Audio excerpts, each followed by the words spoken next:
We'll take vinyl chloride distillate and dichloride. If we wanted to do it in 2 steps, would we still use that tool I'm using, the splitter tool, or would we use? Yeah, you can still use the splitter, but at the end you have to replace everything with real columns in your project. In your project, you're not going to be allowed to have splitter in anything except catalyst.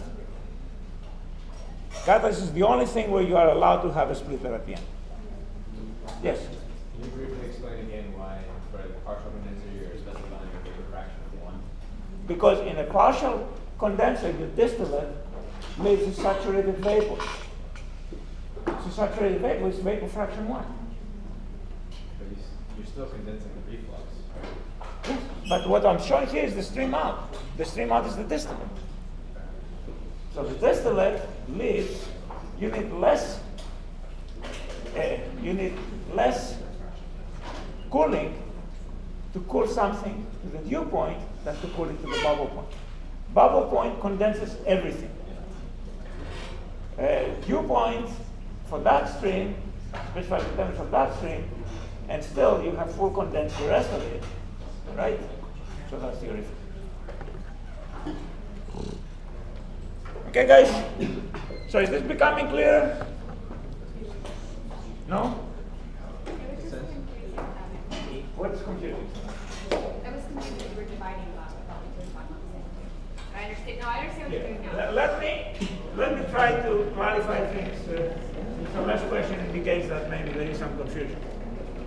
In terms of real units, what we have is,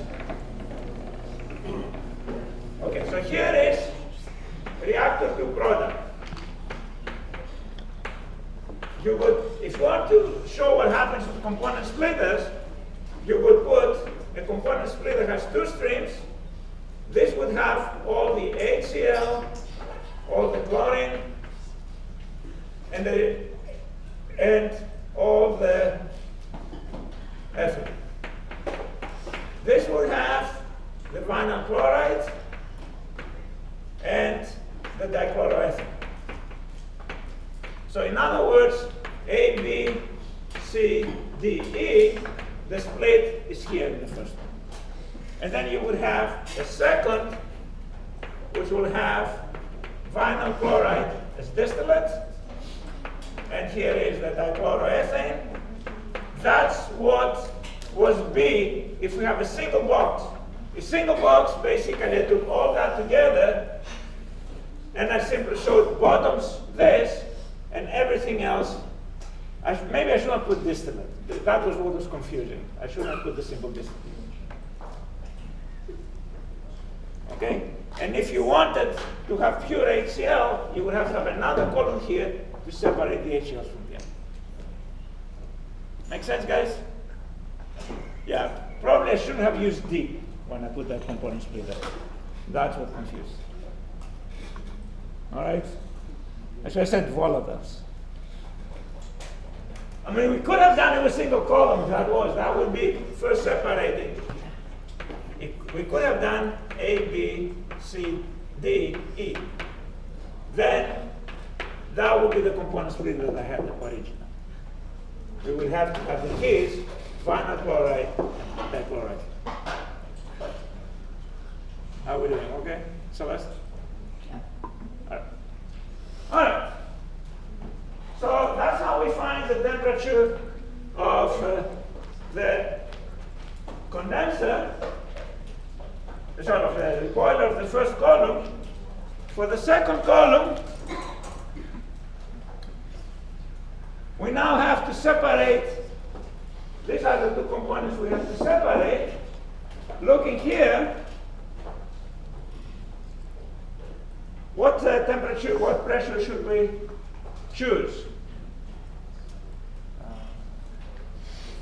34.8. If we look, here we're going to separate 2 pure components, right? So this would be the temperatures of the distillate, and this is the temperature of the bottom, because the pure components, the boiling points are the temperature.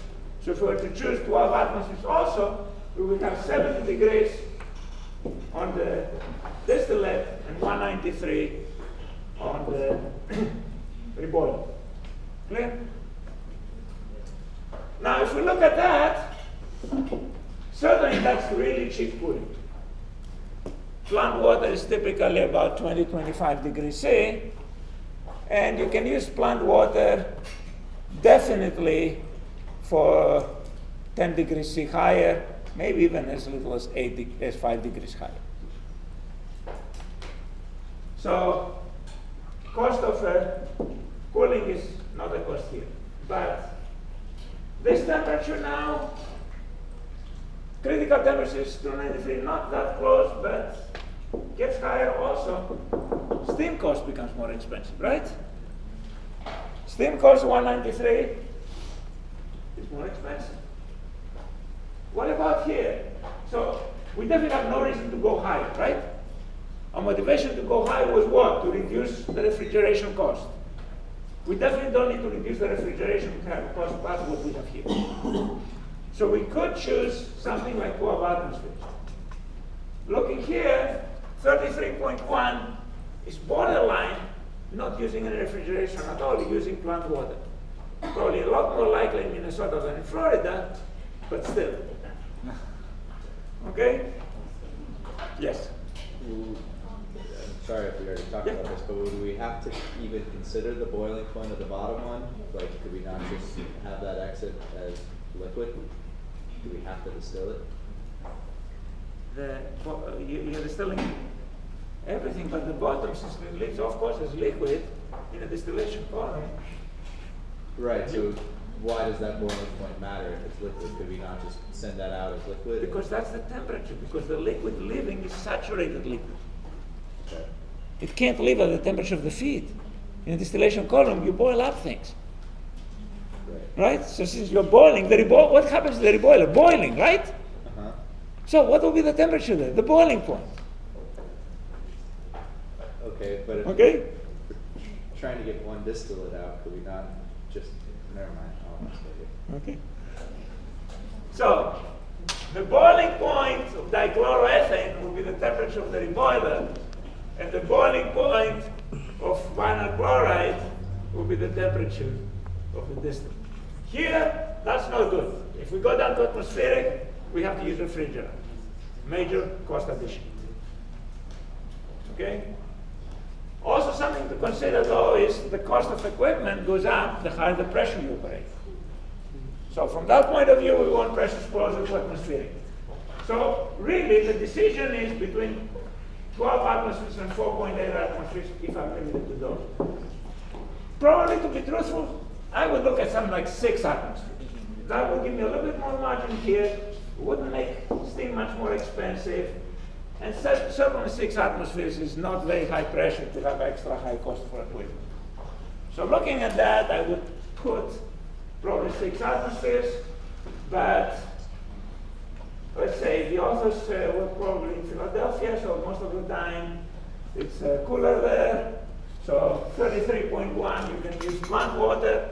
So they chose 4.8 atmospheres. Okay? So the temperature of the, and in this case, of course, partial or total condenser doesn't come into play because the distillate is going to be pure vinyl chloride or close to pure vinyl chloride, so the difference between bubble and dew is going to be negligent. If it's pure, non-existent. And again here, we have 146 degrees. That's not too bad. Okay, so the choice would be, so at this point of the design, we're going to do distillation. We're going to have 2 distillation columns to get out pure vinyl chloride. Our first distillation column will separate vinyl chloride and dichloroethane from the lights. And our second distillation column will separate vinyl chloride from dichloroethane. This will be at 12 atmospheres. This will be at about 5 atmospheres. So that's the decision of this one. I will actually go with you through an algorithm for selecting the pressure and the type of condenser you use in distillation columns. I'll give you an algorithm for doing that. Yes. So, for like 33.1 GPA, if you want to get it down to 33.1, you need like really expensive condenser, don't you? No, it's not gonna. 30. Remember, that's degree C, Yes. not Fahrenheit. To get it down with the fire water, don't you need like large enough surface area? The cost of the condenser Is it relevant? decreases. No, it's not irrelevant. Okay. No. Of course, decreases with the increase in delta T. So the higher the delta T, the lower the cost of the condenser. So the question is, if plant water is at 20 degrees C, 13 degrees is plenty to not have an expensive condenser.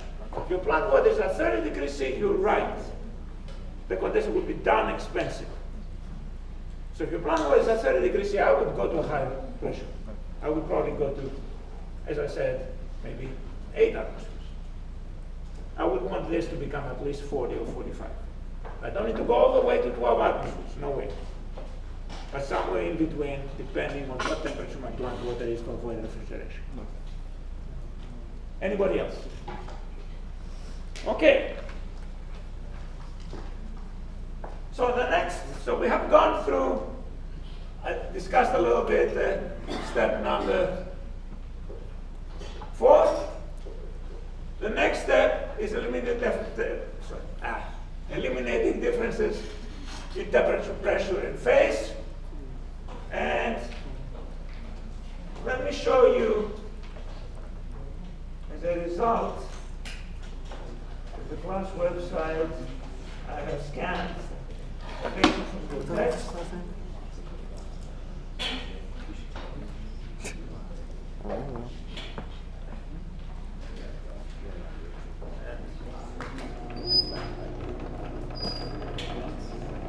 So this is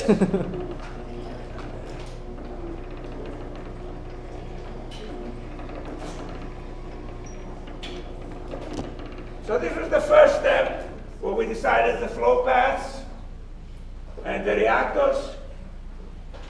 Then the next step, figure out the temperatures. And here it is, what we just discussed. So you can see the first column, 12 atmospheres, we see about minus 26 degrees C. HCl, as we saw, it would be minus 25 if we included more realistically the chlorine and the ethylene. We got 92 degrees C using Unisim. We come here, 146 was here, right? Remember? What was that? 33, right? 33. And these are the temperatures that we just calculated with units. So I hope you understand how you can do this calculation and get those numbers. And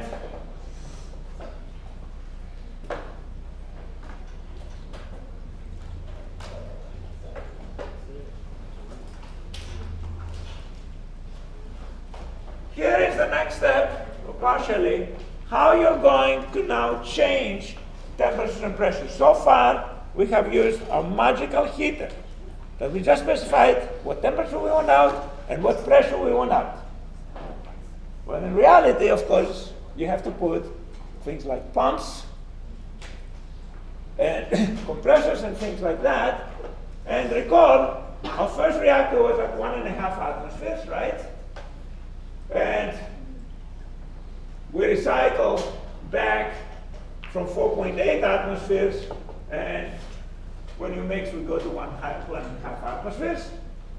And we want to go from 112 degrees C and 1.5 atmosphere, which is what we're getting. Well, sorry, first reactor was 90 degrees C. We recycled back with much hotter, 146 degrees from the bottoms. So if we put if I put component splitters for those two guys here and put the temperatures and the pressures and mix it back, I would have found 112 degrees C by mixing the 90 degrees C from my reactor and the 146 degrees C from the bottoms of the second column. And so the mixture would be at 112 degrees C and 1.5 atmospheres, and we need to get that to the high pyrolysis reactor. Remember, we had our magic heater, changed from 1 to 12. Oh, I guess at the beginning we had to control that, so we're changing from 90 to 526 atoms. So how you can do that change? First, what stream is it here? It's going to be actually liquid here. How many of the time? Okay, let me take 2 minutes to finish it. So, pressure change for liquid. What is that? As long as we're liquid, we're increasing the pressure. Pump. You can see pumping work. Then we are going, and we brought it to 26 atmosphere. We first increase the pressure, and then we change the temperature. You see, heating basically to change the temperature. Last thing I'm saying today, very important heuristic. A lot cheaper to pump a liquid than to compress a gas. If we changed first the temperature, I would have made everything gas. And then I wanted to change the pressure to 26 atmospheres, I would have to compress gas to 26 atmospheres. That's a lot more expensive than first pumping liquid to 26 atmospheres and then changing in liquid the temperature. Why? Work is integral VTP. If it's liquid, V is a lot smaller, orders of magnitude smaller, V, than if it is paper. So that's a very important heuristic. Is that why? So you can have a compressor before your condenser? That's why you don't do that. Okay. Exactly. It's a lot cheaper to pump a liquid than to compress a gas.